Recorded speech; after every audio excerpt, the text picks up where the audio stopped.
is going to be a reading of the Odyssey by Homer. And that's because I went to see the Odyssey in the cinema last week and I absolutely loved it.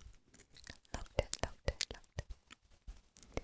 I thought it was brilliant, so well done. Christopher Nolan is just a magician, isn't he? An amazing director. And I love mythology stories as well. I just find them fascinating. And after watching it, I was like, I need to read the Odyssey. I've never read it. And because it's an ancient text, it means that I can read it on YouTube without any copyright claims. So I thought maybe we should read it together. I'm not going to read the entire thing because it's actually very, very long. So I'm going to read book 1 today, and then depending on how well this video goes, I'll come back and read some more.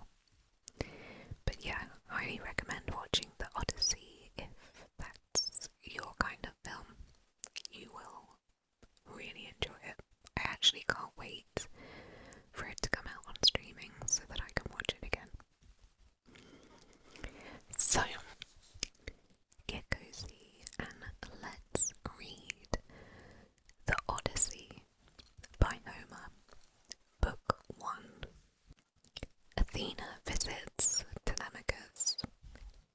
Tell me, Muse, the story of that resourceful man who was driven to wander far and wide after he had sacked the holy citadel of Troy.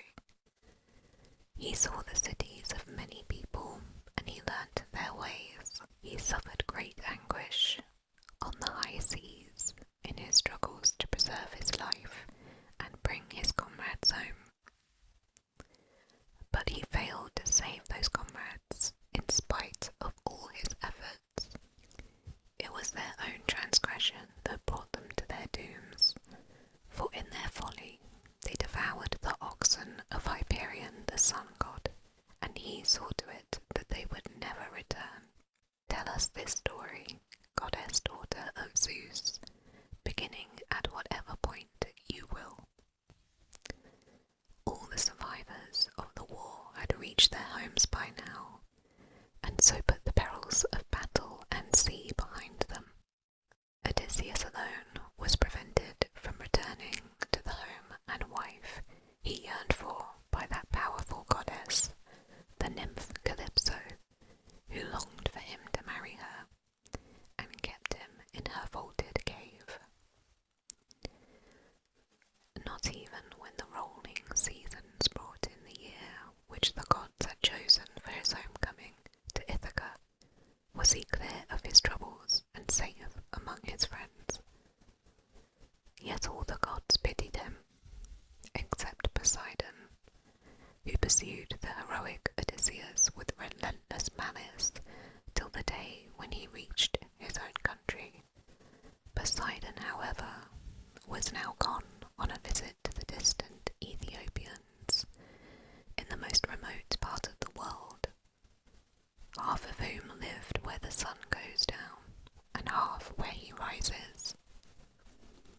He had gone to accept a sacrifice of bulls and rams, and there he sat and enjoyed the pleasures of the feast. Meanwhile, the rest of the gods had assembled in the palace of Olympian Zeus, and the father of men and gods opened a discussion among them.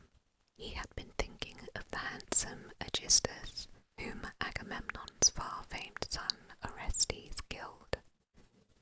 And it was with Aegisthus in his mind that Zeus now addressed the immortals. What a lamentable thing it is that men should blame the gods, and regard us as the source of their troubles, when it is their own transgressions which bring them suffering that was not their destiny. Consider Aegisthus. It was not his destiny to steal Agamemnon's wife and murder her husband when he came home. He knew the result would be utter disaster, since we ourselves had sent Hermes, the keen-eyed giant slayer, to warn him neither to kill the man nor to court his wife. For Orestes, as Hermes told him, was bound to avenge Agamemnon as soon as he grew up, and thought with longing of his home. Yet, with all his friendly counsel, Hermes failed to dissuade him, and now Aegisthus has paid the final price for all his sins. The goddess of the flashing eyes, Athena, answered him at once. Father of ours, son of Kronos, king of kings, Aegisthus' end is just what he deserved. May all who act as he did share his fate. It is for Odysseus that my heart is wrung, the wise and unlucky Odysseus, who has been parted so long from all his friends, and is pining on a lonely island far away in the middle of the seas. The island is well wooded, and a goddess lives there, the child of the malevolent Atlas, who knows the depths of all the seas, and supports the great columns that hold earth and sky apart.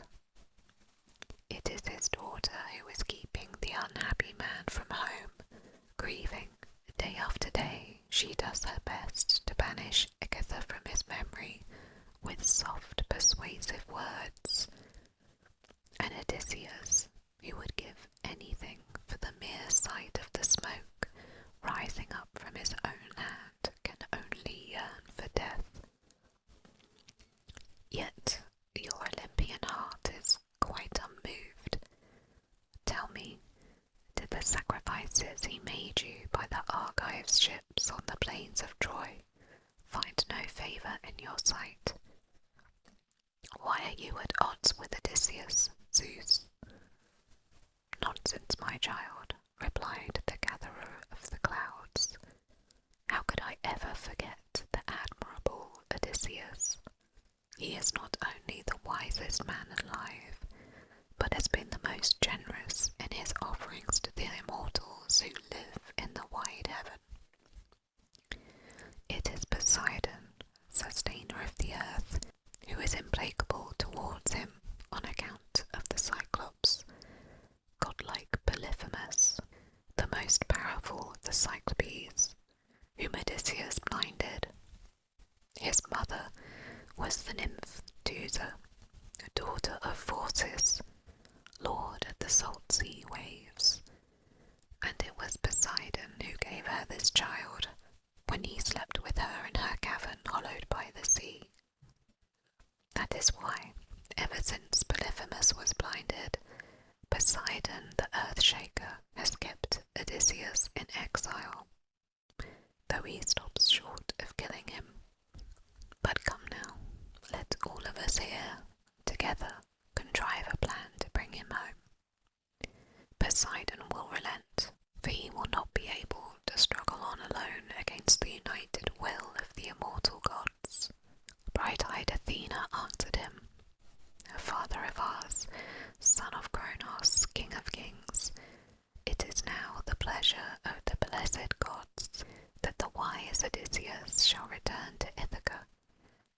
Let us send our messenger Hermes, the giant killer, to the isle of Ogygia, so that he can immediately tell Calypso, the nymph with the plaited tresses, of our unalterable decision that the patient Odysseus must now set out for home.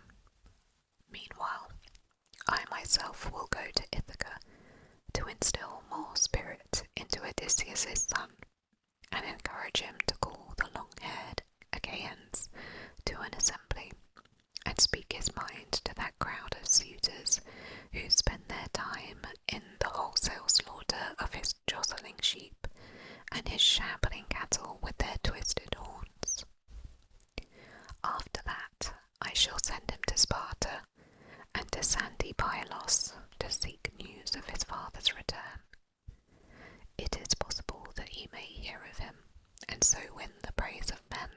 This said, Athena bound on her feet her lovely sandals of untarnishable gold, which carried her with the speed of the wind over the water or the unending land, and seized her heavy spear with its point of sharpened bronze, the huge long spear with which she breaks the ranks of noble warriors when she, the daughter of the mighty father, is angry with them. She flashed down from the heights of Olympus, and on reaching Ithaca, she took her stand on the threshold of the court in front of Odysseus's house, and to look like a visitor, she assumed the appearance of a family friend, the Taphian chieftain Mentes, bronze spear in hand. She found the insolent suitors sitting in front of the door on hides of oxen they themselves had slaughtered, playing with counters. Their squires and pages were busy round them, some blending wine and water in the mixing bowls, and others carving meat in lavish portions, and wiping down the tables with sponges before they set them ready.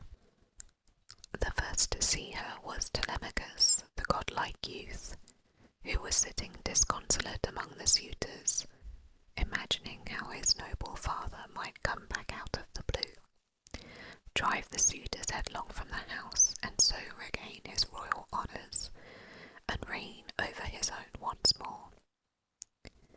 Full of these visions, he caught sight of Athena, and set off at once for the porch, ashamed that a stranger should be kept standing at the gates. He went straight up to his visitor, grasped his right hand, took his bronze spear, and gave him cordial greetings. "Welcome, friend," he said. "You can tell us what has brought you here when you have had some food." With this, he led the way, and Pallas Athena followed. Once inside the lofty hall, he took her spear, and put it by one of the great pillars in a wooden rack among the many spears of the patient Odysseus. He then conducted her to a beautiful carved chair, over which he spread a linen cloth, and seated her there with a stool for her feet. For himself he drew up an ornate easy chair, well away from the crowd of suitors, for fear that his guest might take offence at the uproar, and finding himself in such ill-mannered company, turn with distaste from his meal. Moreover, he wished to question him about his absent father. Presently, a maid came with water in a fine golden jug, and poured it out over a silver basin for them to rinse their hands.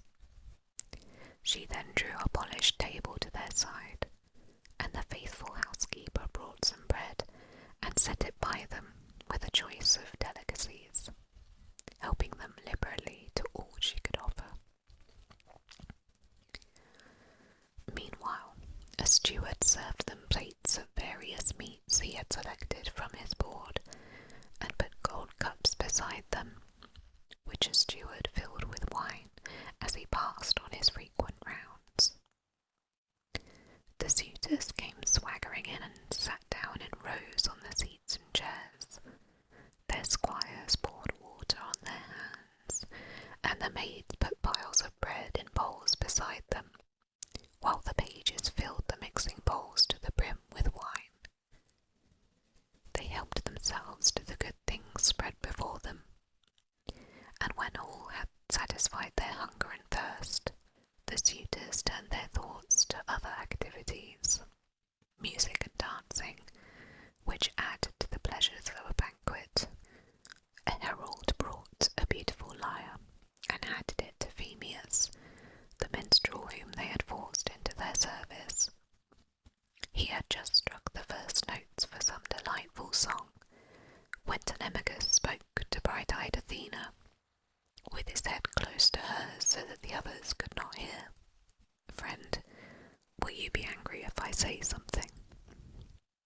easy it is for that gang over there to think of nothing but music and songs. They are living free off another man, a man whose white bones are rotting in the rain upon some distant land, or rolling in the sea salt waves. One glimpse of him in Ithaca, and they pray for a faster pair of legs rather than gold or rich clothes. But as it is, he has come to some dreadful end. No one on earth can bring us a spark of comfort by telling us that he'll come back. The day for that is gone forever. But tell me honestly who you are and where you come from. What is your native town? Who are your parents?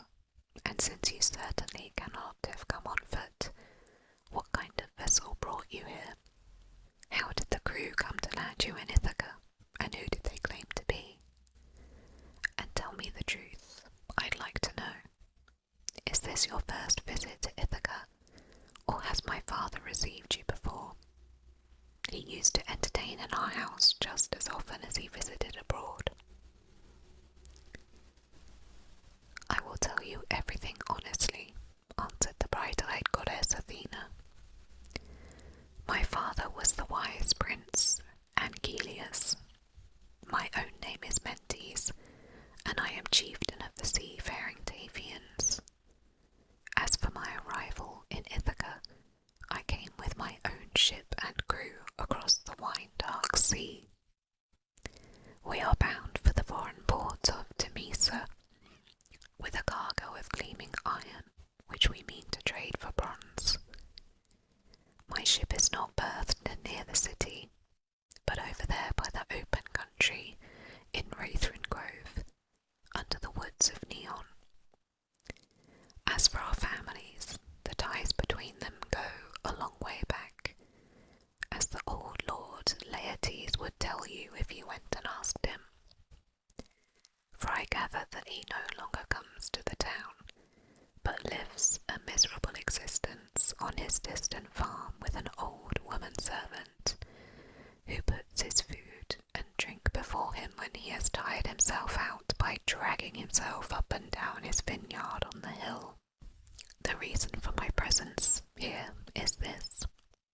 I actually heard that he was home. I mean your father. But the gods must be hindering his return, because the good Odysseus is not dead, but alive somewhere on this earth. He must be on some distant island out in the sea, in the hands of enemies, savages no doubt, who keep him there by force. Now I am no seer or soothsayer, but I will venture on a prophecy to you which the immortal gods put into my mind. I am certain it will come true. Your father will not be exiled much longer from the land he loves so well, not even if he's kept in iron chains. He will think of a way to return. He is endlessly resourceful. But are you really Odysseus' son? How you have grown! You certainly have his head and fine eyes. The likeness is startling to one who met him as often as I did, though that was before he and the other great men of Argos all set out for Troy in their hollow ships. From that day to this, Odysseus and I have never set eyes on each other. My friend, answered the courteous Telemachus, I will be honest too. My mother certainly says that I am Odysseus' son, but for myself I cannot tell. No man can be certain of his parentage. Ah, if only I were the son of some lucky man overtaken by old age among his own belongings. As it is, and since you ask me, the man whose son they say I am is the most unfortunate man that ever lived. And yet, said the goddess of the flashing eyes, with Penelope for your mother, I cannot think that your house is doomed to an inglorious future. But here is another matter I should like you to explain. What is the banquet for? Who are all these people? How are you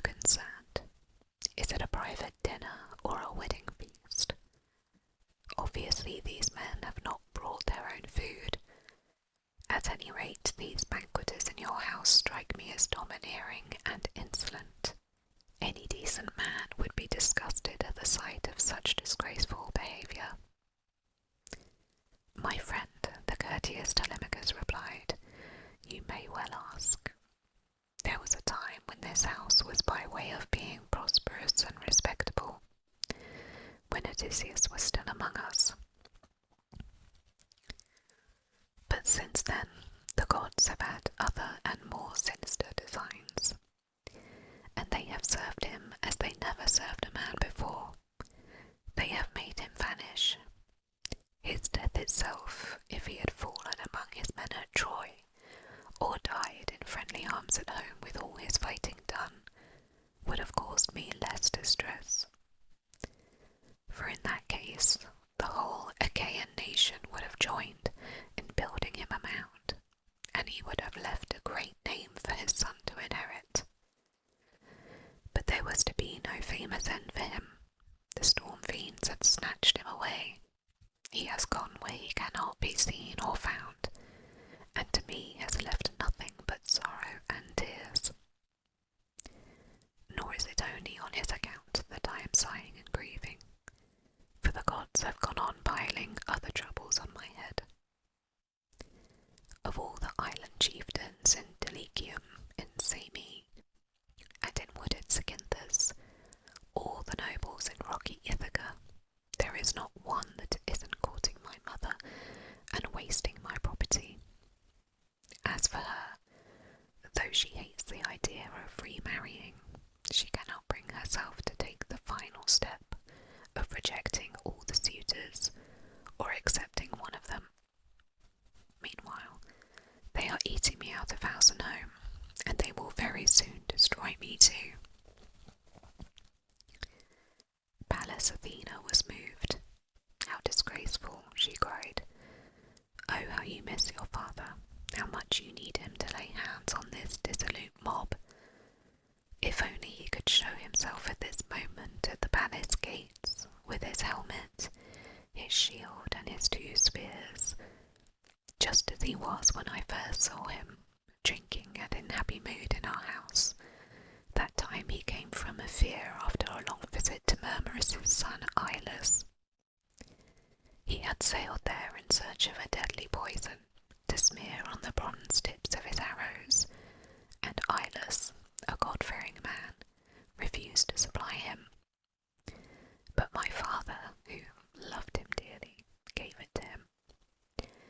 Yes, if only Odysseus, as he then was, could confront these suitors, there'd be a quick death and a sorry wedding for them all. But such matters, of course, lie in the lap of the gods. They must decide whether or not he's to come back and settle accounts in his palace.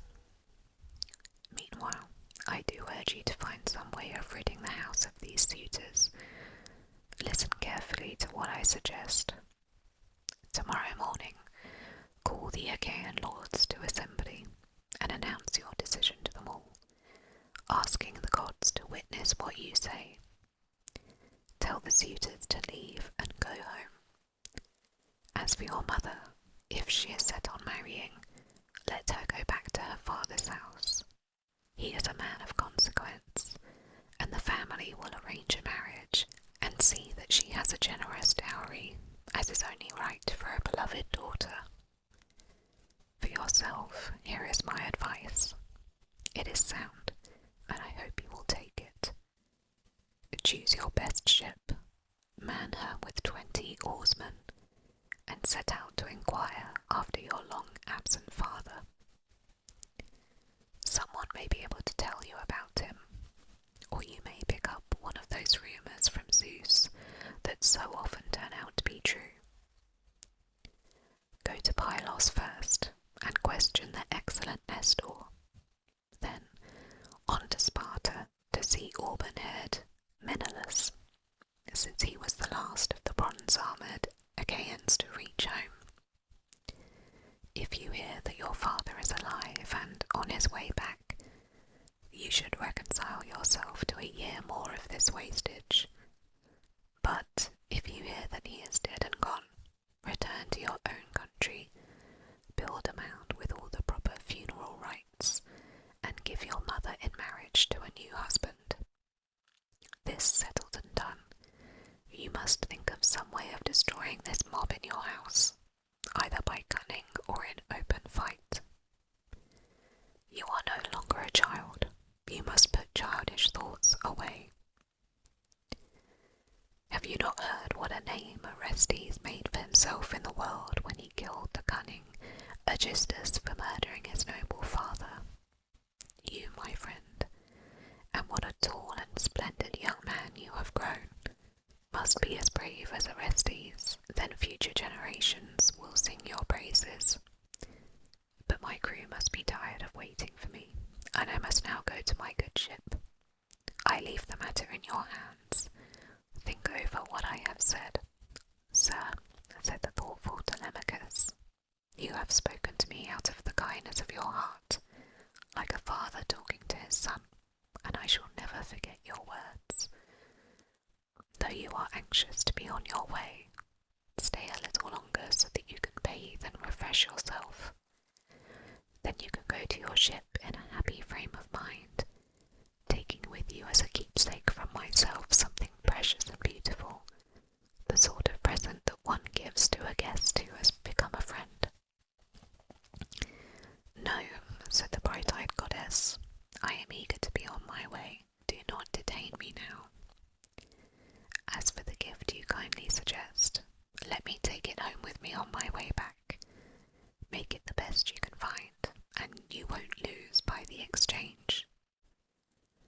The goddess spoke, and the next moment she was gone, vanishing like a bird through a hole in the roof. In Telemachus's heart, she had implanted spirit and daring, and had brought the image of his father to his mind even more strongly than before.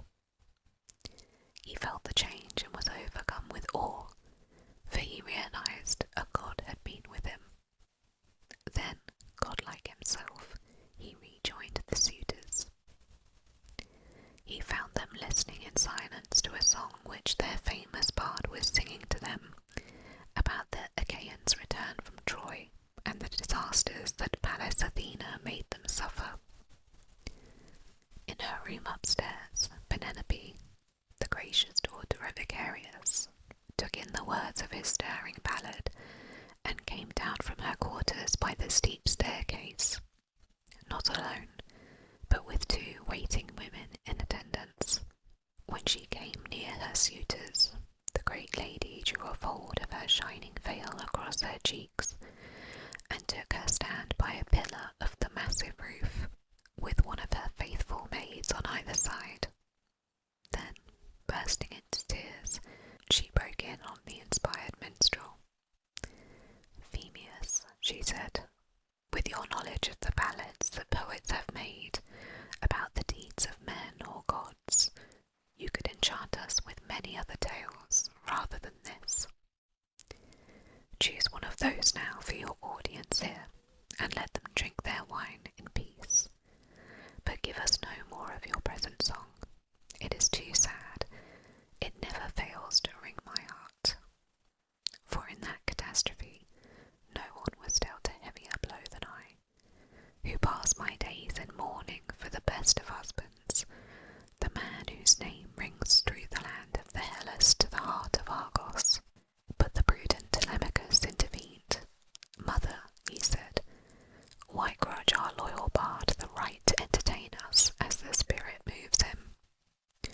Surely it is not the poets who are responsible for what happens, but Zeus himself, who deals with each of us toilers on earth as he sees fit. We cannot blame Phemius if he chooses to sing of the Danaans' tragic fate, for it is always the latest song that an audience applauds the most. You must be brave and nerve yourself to listen, for Odysseus is not the only one who has never returned from Troy. Troy was the end of many another man. So go to your quarters now and attend to your own work, the loom and the needle, and tell the servants to get on with theirs. Making decisions must be men's concern, and mine in particular, for I am master in this house. Penelope was taken aback, but she retired to her own apartments, for she took her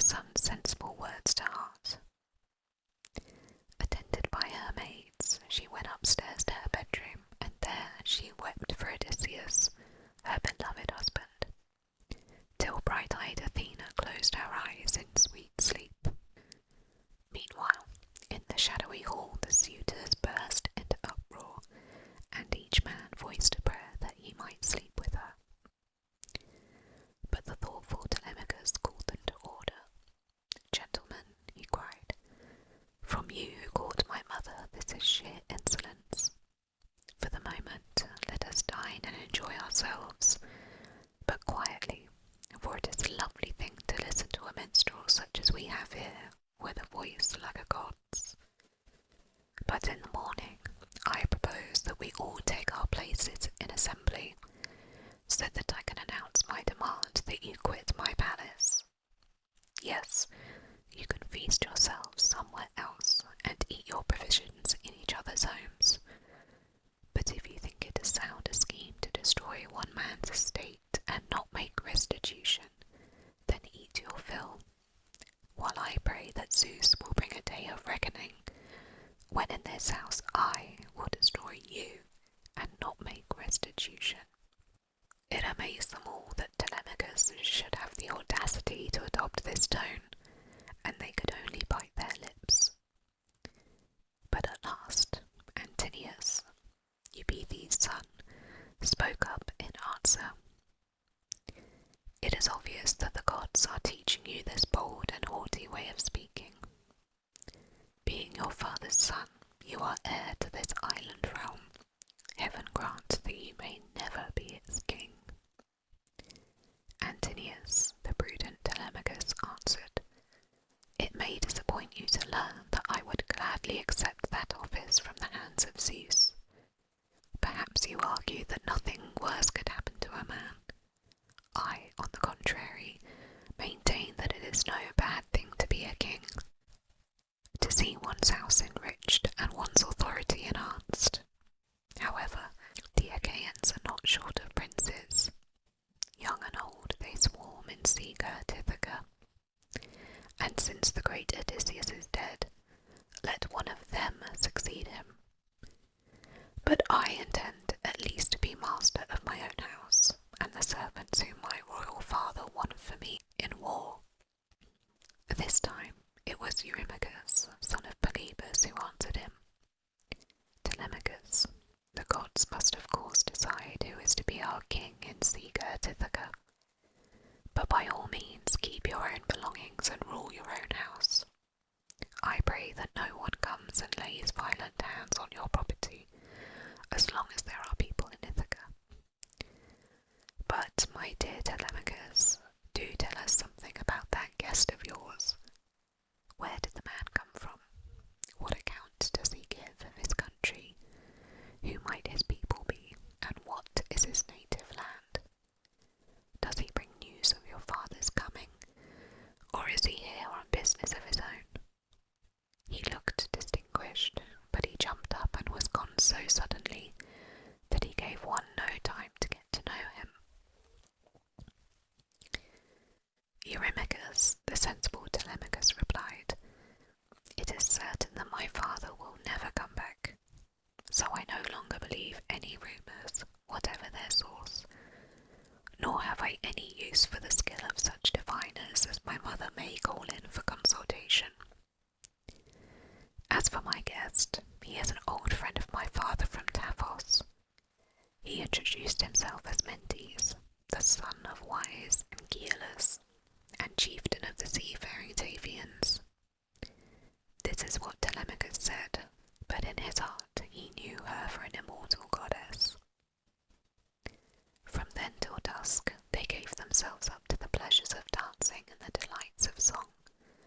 Night fell, and found them still revelling, but at last they went off to bed, each to his own house.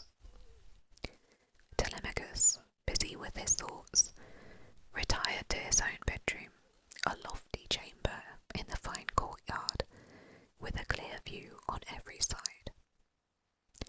He was escorted by the faithful Eurycleia, who carried a blazing torch. This Eurycleia was the daughter of Ops and granddaughter of Pisanor. Laertes had procured her at his still a girl, for the price of 20 oxen. He had treated her in his home with all the respect due to a loyal wife, though for fear of his wife's displeasure he had not slept with her. It was she who now served as torch-bearer to his grandson, and she who, of all the household women, loved him most, for she had nursed him as a child. Telemachus threw open the door of his solidly built room, sat down on the bed, and took off his soft tunic, which he put in the wise old woman's hands. After folding it and smoothing it out, she hung it on a peg by the wooden bedstead, and withdrew from the bedroom, pulling the door to by the silver handle, and shooting the bolt home by means of its leather thong. And there, all the night long, under his woolen blanket, Telemachus lay planning in his mind the journey